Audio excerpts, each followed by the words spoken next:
नमस्कार साथियों, आपका स्वागत है इस ज्योतिषीय यात्रा में, जहां हम सितारों की चाल में छुपे जीवन के रहस्यों को उजागर करने का प्रयास करते हैं। मैं हूं आपका आत्मीय मार्गदर्शक, जो आपके साथ इस खगोलीय संवाद में हमसफर है। जिंदगी अक्सर एक बहती नदी की तरह होती है, कभी ठहरी हुई, कभी उफनती हुई, और इस बहाव की दिशा तय करते हैं हमारे ऊपर मंडराते ग्रहों के ऊर्जा स्रोत। कई बार जब सब कुछ सही लग रहा होता है, तब भी भीतर एक हलचल सी बनी रहती है, जैसे कोई अनकही बात परेशान कर रही हो। वहीं दूसरी ओर जब सब कुछ बिखरता हुआ दिखता है, उसी अंधेरे में आशा की एक किरण जन्म लेती है, जो भीतर नई रोशनी भर देती है। यही तो है उस ब्रह्मांडीय योजना की झलक, जिसे हम भाग्य या नियति का नाम देते हैं। आज हम इसी रहस्य को सुलझाने वाले हैं और जानेंगे कि अगस्त 2025 का महीना मीन राशि के जातकों के लिए कौन से नए संकेत और अवसर लेकर आया है। एक ओर शनि की साढ़े साती का निर्णायक चरण अपने चरम पर है, जो आपके हर कर्म का सूक्ष्म मूल्यांकन कर रहा है, तो दूसरी ओर देवगुरु बृहस्पति का शुभ प्रभाव आपको हौसला और नई दिशा दे रहा है। अब सवाल है, क्या यह समय कठिनाइयों को बढ़ाने वाला है या फिर राहत और उपलब्धियों के नए द्वार खोलने वाला? कौन से ग्रह आपके समर्थन में खड़े हैं और किनकी दृष्टि आपको आत्ममंथन की राह पर ले जाने वाली है? इस खास एपिसोड में हम जीवन के हर महत्वपूर्ण पहलू पर विस्तार से बात करने वाले हैं, चाहे वो स्वास्थ्य से जुड़ी चिंताएं हों या फिर करियर और व्यापार में आने वाले उतार चढ़ाव, धन की आमदनी हो या अनियोजित खर्चों का दबाव।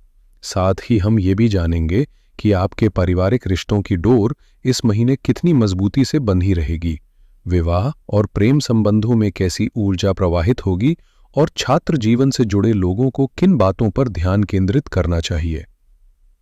मैं आपको ग्रहों की वर्तमान स्थिति के आधार पर गहराई से विश्लेषण दूंगा, जिससे आप आने वाले समय की स्पष्ट झलक पा सकें।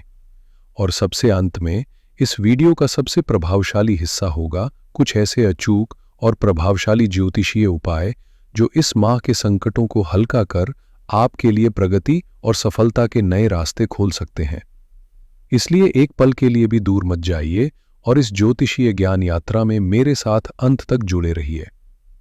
तो चलिए अब आगे बढ़ते हैं और सबसे पहले जानते हैं कि अगस्त के इस महीने में ग्रहों की यह अनोखी सभा आपके जीवन के किन क्षेत्रों पर सबसे अधिक असर डालने वाली है। अगस्त 2025 में ग्रहों की जो चाल बन रही है, वह आपके जीवन की दिशा और दशा दोनों को प्रभावित करने वाली है। इसलिए इसे बेहद ध्यान से समझिए, क्योंकि यही माह का असली सार है। सबसे पहले बात करते हैं शनि देव की, जो इस समय आपकी अपनी ही राशि में यानी लग्न भाव में विराजमान है। यह साढ़े साती का दूसरा चरण है, जिसे शिखर या परख का समय भी कहा जाता है। इस दौरान शनि आपसे अनुशासन, आत्मसंयम और अथक मेहनत की अपेक्षा करते हैं। ये वही समय है जब जीवन आपको गहराई से परखता है और आपके भीतर छिपे असली सामर्थ्य को निखारता है। वहीं आपके राशि स्वामी और भाग्य के प्रतिनिधि देवगुरु बृहस्पति इस समय आपके चतुर्थ भाव में विराजमान है, जो सुख, भावनात्मक स्थिरता और पारिवारिक आनंद का स्थान है। उनका वहां होना आपको एक अदृश्य सुरक्षा कवच प्रदान करता है, जो इस महीने आपके लिए सबसे बड़ी ताकत साबित हो सकता है।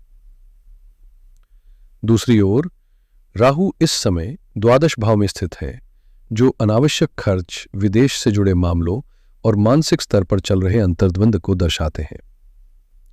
जबकि केतु छठे भाव में विराजमान है, जो रोग, प्रतिस्पर्धा और शत्रुओं से संबंधित होता है। इन दोनों छाया ग्रहों की स्थिति यह संकेत देती है कि यह समय बहुत सोच समझकर निर्णय लेने का है, क्योंकि मानसिक और व्यावहारिक स्तर पर संतुलन बनाए रखना आपकी सफलता की कुंजी बनेगा। मंगलदेव, जो ऊर्जा, जुनून और गुस्से के प्रतीक माने जाते हैं, अगस्त महीने भर आपके सप्तम भाव में कन्या राशि में डटे रहेंगे, जहां से उनकी तीव्र दृष्टि सीधे आपके लग्न में स्थित शनिदेव पर पड़ेंगी। ये मंगल शनि समसप्तक स्थिति एक तरह का मानसिक और भावनात्मक टकराव उत्पन्न कर सकती है, जो भीतर खलबली और बाहर तनाव ला सकती है। ऐसे में संयम और संतुलन बनाकर चलना बेहद जरूरी हो जाएगा।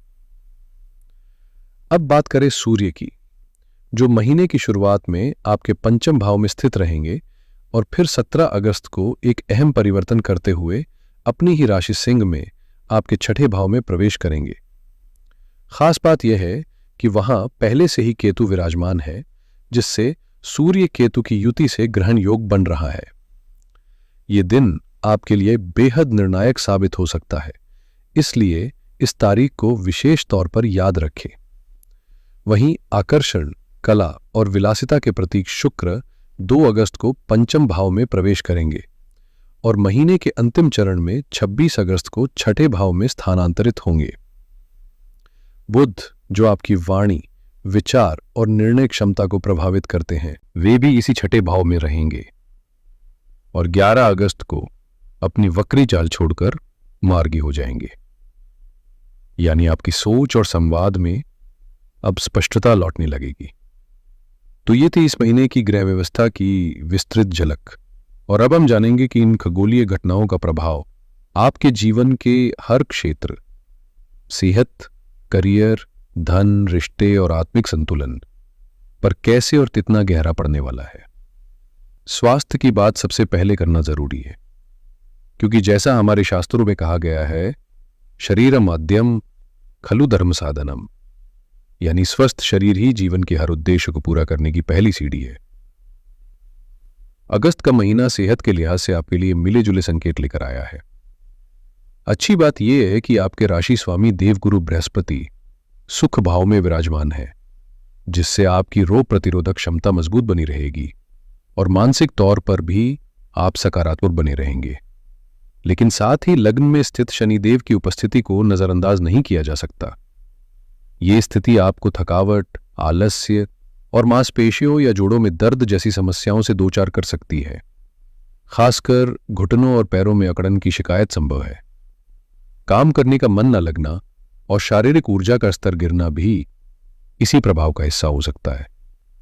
विशेष ध्यान आपको 17 अगस्त के बाद रखना होगा, जब सूर्य, जो आपके छठे भाव के स्वामी है, अपनी ही राशि सिंह में केतु के साथ युति करेंगे। ये ग्रहण योग पेट से जुड़ी दिक्कतें जैसे गैस, अपच या आंतों में गड़बड़ी ला सकता है।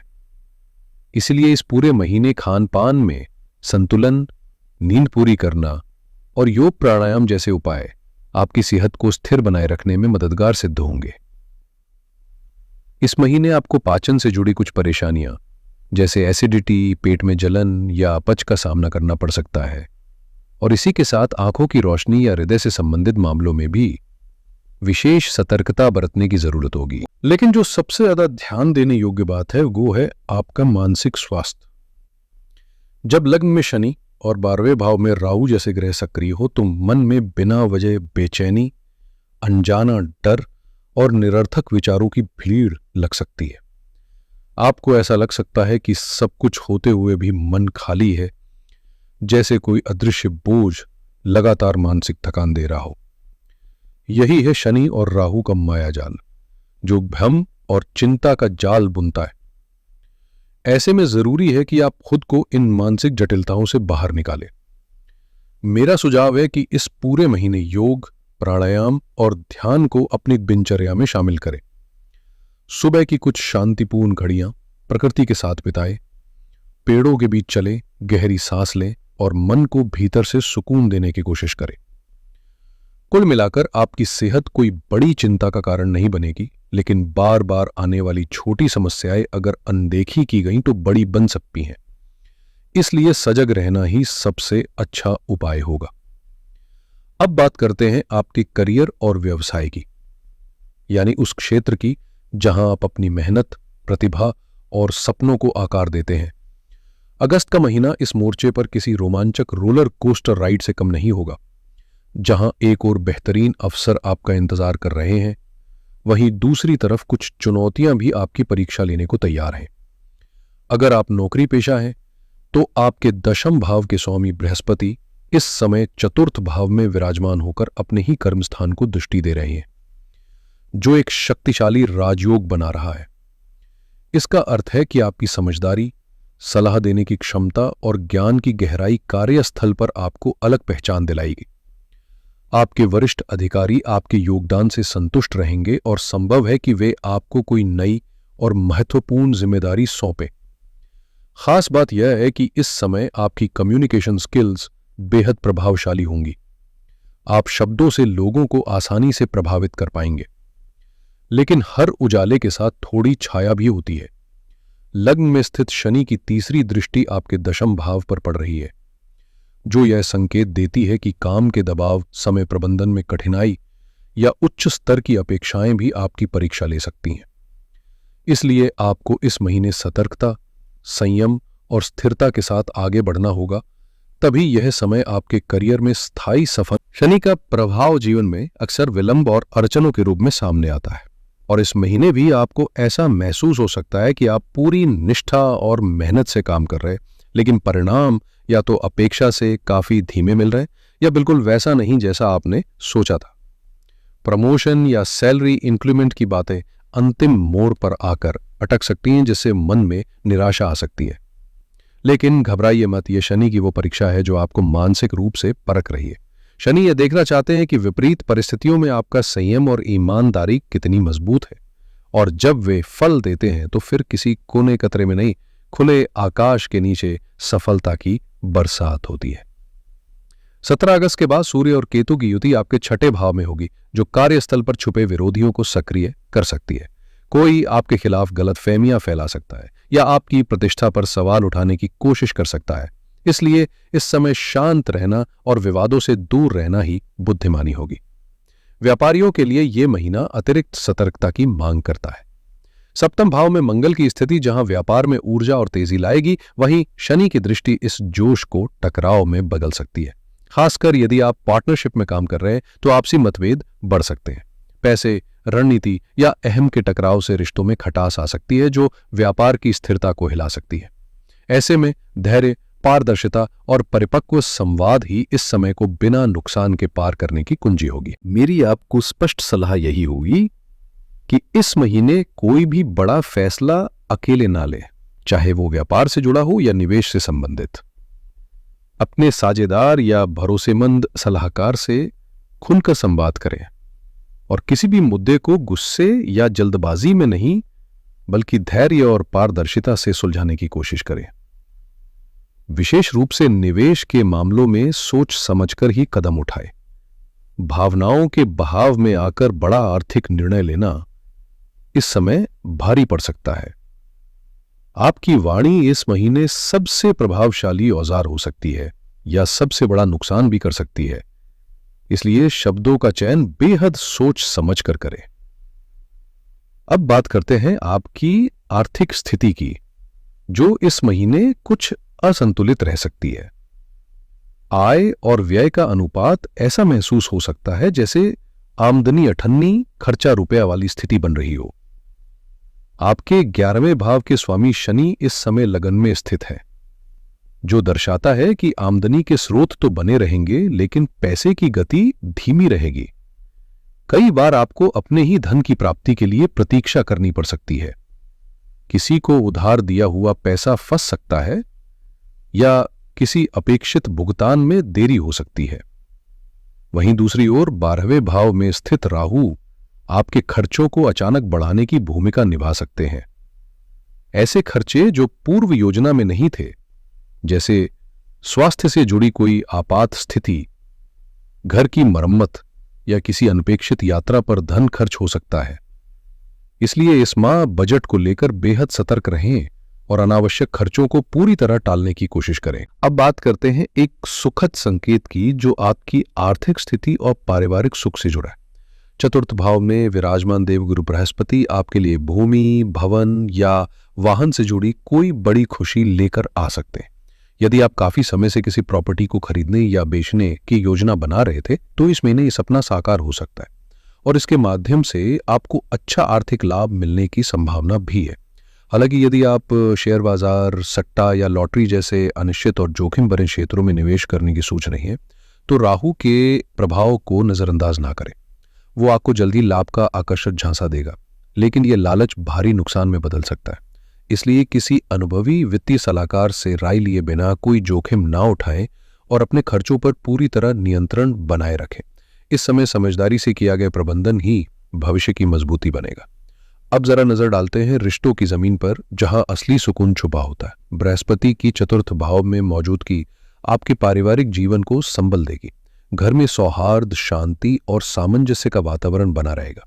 माता का विशेष प्रेम और मार्गदर्शन मिलेगा, जो न केवल भावनात्मक रूप से आपको मजबूती देगा, बल्कि कई निर्णयों में उनकी सलाह अमूल्य साबित हो सकती है। परिवार के वरिष्ठ सदस्यों के साथ संबंधों में आत्मीयता बनी रहेगी और संभव है कि घर में किसी धार्मिक आयोजन या छोटे मोटे मांगलिक कार्य का आयोजन भी हो, जो पूरे परिवार को एक सकारात्मक ऊर्जा से भर देगा। जो लोग प्रेम संबंधों में हैं, उनके लिए 2 अगस्त से समय खासा खुशनुमा साबित हो सकता है, क्योंकि शुक्र का पंचम भाव में प्रवेश आपके रिश्ते में भावनाओं की मिठास और रोमांस की नर्म छाया लेकर आएगा। इस दौरान आप अपने साथी के साथ कुछ यादगार लम्हे साझा कर पाएंगे, जो संबंधों को और गहरा बना सकते हैं। लेकिन ध्यान रहे, मंगल की तीखी दृष्टि आपकी सहजता में बाधा डाल सकती है। गुस्से या जिद की छोटी सी चिंगारी भी आपके खूबसूरत रिश्ते में अनचाही खटास खोल सकती है। अब बात करते हैं इस महीने के सबसे संवेदनशील हिस्से की, आपका वैवाहिक जीवन। साफ कहे तो यह समय आपके दाम्पत्य रिश्ते के लिए एक गंभीर परीक्षा जैसा है। विवाह भाव में बैठे मंगल और उस पर लग्न में स्थित शनि की तीव्र दृष्टि एक ऐसा विरोधाभासी योग बना रही है जिसे आग और बर्फ का टकराव कहा जा सकता है।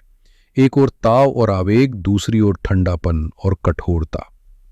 इस खगोलीय स्थिति का असर ये हो सकता है कि आपके और जीवन साथी के बीच तुच्छ बातों पर भी टकराव की स्थिति बन जाए। अहंकार का संघर्ष, आरोप प्रत्यारोप और एक दूसरे को समझने में असफलता, इन सब का सामना आपको करना पड़ सकता है। परिणाम स्वरूप घर का माहौल तनावपूर्ण हो सकता है और किसी भी एक बहस से रिश्ता अस्थायी दूरी की ओर जा सकता है। इस समय रिश्ते को संभालने के लिए सबसे जरूरी चीज होगी मौन में बुद्धिमत्ता, संवाद में विनम्रता और भावनाओं में धैर्य। अगर आपने इन 3 चीजों को थाम लिया तो यह कठिन समय भी शांति से गुजर जाएगा। मित्रों, मेरा उद्देश्य आपको डराना नहीं, बल्कि समय रहते सजग करना है। सोचिए, अगर आपको पहले से पता चल जाए कि आगे सड़क उबड़ खाबड़ है, तो आप अपने वाहन की रफ्तार खुद ब खुद धीमी कर लेते हैं। बस यही समझदारी इस महीने अपने वैवाहिक जीवन में अपनानी होगी। ये समय आपको परिपक्वता और धैर्य की परीक्षा देने के लिए आमंत्रित कर रहा है, जहां हर विवाद की स्थिति में चुप रहना या वहां से सहजता से हट जाना ही सबसे बुद्धिमानी भरा कदम होगा। अपने जीवन साथी की भावनाओं को समझने का प्रयास करें, क्योंकि ये जो असंतुलन है वो स्थायी नहीं, बल्कि ग्रहों की अस्थायी चाल का असर है। लेकिन इस दौरान बोले गए तीखे या कठोर शब्द रिश्ते पर स्थायी असर छोड़ सकते हैं, एक ऐसा घाव जो समय के साथ भरने में कठिनाई महसूस कराए। इसलिए हर संवाद में संयम और संवेदना का भाव रखना ही आपके रिश्ते को स्थिरता देगा। अब नजर डालते हैं हमारे युवा साथियों की ओर, यानी विद्यार्थियों पर। इस महीने का पहला भाग, खासकर 16 अगस्त तक का समय, शिक्षा और एकाग्रता के लिहाज से बेहद अनुकूल है। सूर्य के पंचम भाव में होने से आपकी समझने की क्षमता तीव्र रहेगी और आप जटिल विषयों को भी आसानी से आत्मसात कर पाएंगे। ये अवधि किसी नए पाठ्यक्रम की शुरुआत, परीक्षा की तैयारी या ज्ञान में गहराई लाने के लिए बेहद फलदायी साबित हो सकती है। बस जरूरत है तो केवल निरंतरता और केंद्रित प्रयास की। 17 अगस्त के बाद जैसे ही सूर्य का गोचर आपके 6ठे भाव में होगा, पढ़ाई में एक नया मोड़ आ सकता है, जहां एकाग्रता भटकने लगेगी। मन में सुस्ती और थकावट हावी हो सकती है और कुछ छात्रों को स्वास्थ्य संबंधी समस्याओं के कारण पढ़ाई में रुकावट का सामना करना पड़ सकता है। खासकर वे विद्यार्थी जो प्रतियोगी परीक्षाओं की तैयारी कर रहे हैं, उन्हें अब अपनी मेहनत को और भी दृढ़ निश्चय और अनुशासन के साथ दोगुना करना होगा, क्योंकि यही समय है जब लक्ष्य से डगमगाने की आशंका सबसे अधिक होती है। तो मित्रों, ये था अगस्त 2025 का संपूर्ण और व्यापक विश्लेषण, जहां मैंने आपके जीवन से जुड़े हर पहलू की संभावनाओं और चुनौतियों को ईमानदारी से सामने रखा। लेकिन ज्योतिष की सबसे सशक्त बात यही है कि ये केवल समस्याओं की भविष्यवाणी नहीं करता, बल्कि उनसे निपटने के मार्ग भी दिखाता है। अब मैं आपके साथ कुछ ऐसे सरल और प्रभावशाली उपाय साझा करने जा रहा हूं, जिन्हें यदि आप पूरी आस्था और नियमितता के साथ अपनाएं, तो ग्रहों के नकारात्मक प्रभावों को काफी हद तक कम किया जा सकता है और जीवन में सकारात्मक ऊर्जा और सफलता की संभावनाएं कई गुना बढ़ सकती हैं। इन्हें ध्यानपूर्वक सुनें और यदि संभव हो तो कहीं नोट करके जरूर रखें। सबसे पहला उपाय उन जातकों के लिए अत्यंत आवश्यक है जो साढ़े साती के तीव्र प्रभाव से गुजर रहे हैं। इस समय शनि देव को प्रसन्न रखना आपके जीवन में स्थिरता और सुरक्षा लाने की कुंजी है। इसके लिए हर शनिवार को सूर्यास्त के बाद पीपल के वृक्ष के नीचे सरसों के तेल का चौमुखी दीपक जलाएं और उसी स्थान पर शांत मन से ओम शम शनैश्चराय नमः मंत्र का कम से कम एक माला जाप करें। साथ ही किसी जरूरतमंद, निर्धन या दिव्यांग व्यक्ति को काले तिल, काली उड़द या पुराने काले वस्त्र दान करें। ये उपाय आपके जीवन की परेशानियों को कम करके शनि देव की कृपा को आकर्षित करेगा। दूसरा आवश्यक उपाय दाम्पत्य जीवन में शांति स्थापित करने से जुड़ा है, क्योंकि मंगल और शनि का तनावपूर्ण योग वैवाहिक संबंधों में अशांति का कारण बन सकता है। इसके निवारण हेतु हर मंगलवार को हनुमान मंदिर जाकर उन्हें सिंदूर चढ़ाएं और श्रद्धा के साथ हनुमान चालीसा या सुंदर कांड का पाठ करें। यह न केवल आपके भीतर के क्रोध को शांत करेगा, बल्कि रिश्तों में आई कड़वाहट को भी कम करेगा। हनुमान जी की उपासना मंगल के उग्र प्रभाव को नियंत्रित करती है और साथ ही शनि से जुड़े कष्टों को भी दूर करने में सहायक होती है। तीसरा उपाय आपके भाग्य को बलवान बनाने के लिए है और इसका संबंध है देवगुरु बृहस्पति से, जो आपकी राशि के स्वामी और सबसे बड़े मार्गदर्शक माने जाते हैं। उनकी कृपा पाने के लिए हर गुरुवार को स्नान के पानी में एक चुटकी हल्दी मिलाकर स्नान करें, फिर मस्तक पर केसर या हल्दी का शुभ तिलक लगाएं। इसके बाद किसी गौ माता को चने की दाल और गुड़ का भोग लगाएं। यह छोटा सा प्रयास आपके भाग्य के बंद दरवाजों को धीरे धीरे खोल सकता है और जीवन में निर्णय लेने की शक्ति व समृद्धि दोनों में वृद्धि कर सकता है। अब बात करते हैं चौथे और अंतिम उपाय की, जो खास तौर पर सूर्य केतु के कारण बनने वाले ग्रहण दोष से बचाने के लिए है। यह उपाय आपके कार्यक्षेत्र में आने वाली अड़चनों और गुप्त शत्रुओं से रक्षा करेगा। इसके लिए हर सुबह तांबे के लोटे में शुद्ध जल के साथ थोड़ा गुड़ और लाल फूल डालकर सूर्य देव को अर्घ्य दें और ओम घृणी सूर्याय नमः मंत्र का श्रद्धा से जाप करें। यह अभ्यास न केवल आत्मबल को बढ़ाता है, बल्कि नकारात्मक शक्तियों से सुरक्षा भी देता है। मेरे प्रिय मीन राशि के साथियों, ये ग्रह केवल आकाश में घूमते पिंड नहीं है, बल्कि ये उस ऊर्जा के स्रोत है जो हमारे भीतर कर्म करने की चेतना जगाते हैं। इसलिए इन उपायों को आत्मविश्वास और श्रद्धा के साथ अपनाएं। राशिफल कोई अंतिम निर्णय नहीं देता, बल्कि ये तो एक दिशा सूचक यंत्र की तरह है जो आपको जीवन की राह में संभावित उतार चढ़ाव, मोड़ और बाधाओं की जानकारी देता है, ताकि आप अपने फैसलों में सतर्कता रख सकें और सही समय पर सही कदम उठा सकें। जीवन में आने वाली मुश्किलें आपका इम्तिहान नहीं, बल्कि आत्मविकास का अवसर होती है और यह महीना आपको धैर्य, अनुशासन और विवेक से काम लेने की प्रेरणा दे रहा है। यदि आपने बताए गए उपायों को आस्था और नियमितता से अपनाया, साथ ही अपने कर्मों में ईमानदारी बनाए रखी, तो कोई भी ग्रह या योग आपके रास्ते में बाधा नहीं बनेगा, बल्कि सफलता आपके कदम चूमेगी। मुझे पूरी आशा है कि यह विश्लेषण आपको समय की पूर्व तैयारी करने और अपने जीवन को बेहतर दिशा देने में सहायक सिद्ध होगा। यदि आपको मेरी मेहनत और सच्चाई इस प्रस्तुति में झलकती हो, तो इस वीडियो को जरूर लाइक करें और इसे अपने मीन राशि के प्रियजनों के साथ साझा करना न भूलें, ताकि वे भी समय की चाल समझकर अपने निर्णय मजबूत बना सके। आपके किसी भी सुझाव या प्रश्न का स्वागत है। नीचे कमेंट बॉक्स में लिखें, मैं उन्हें व्यक्तिगत रूप से पढ़ने और उत्तर देने का प्रयास करूंगा। इसी के साथ आपके जीवन में सुख, संतुलन और समृद्धि की कामना करते हुए मैं आपसे विदा लेता हूं। जल्द ही फिर मुलाकात होगी एक नई ज्योतिषीय संवाद के साथ। तब तक स्वस्थ रहें, खुश रहें और जीवन को सकारात्मक दृष्टिकोण से देखें। नमस्कार।